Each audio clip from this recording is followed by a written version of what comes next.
کئی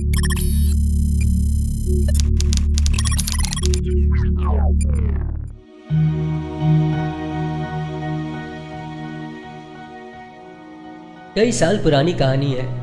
کہتے ہیں کہ ایک خاندان میں چینی کا ایک قدیم گلدان ہوا کرتا تھا۔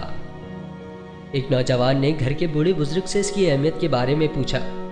بزرگ نے جواب دیا، وہ کئی نسلوں سے خاندان میں ایک قیمتی ورثے کی حیثیت سے چلا آ رہا ہے، اور خاندان کے ہر فرد اور نسل کا فرض ہے کہ اس کی حفاظت کرے۔ نوجوان تھوڑی دیر سوچنے لگا۔ اس کے بعد اس نے کہا کہ اب اس کی حفاظت کا دور ختم ہونا چاہیے، اور اس نے گلدان کو اپنے ہاتھوں سے نیچے گرا دیا۔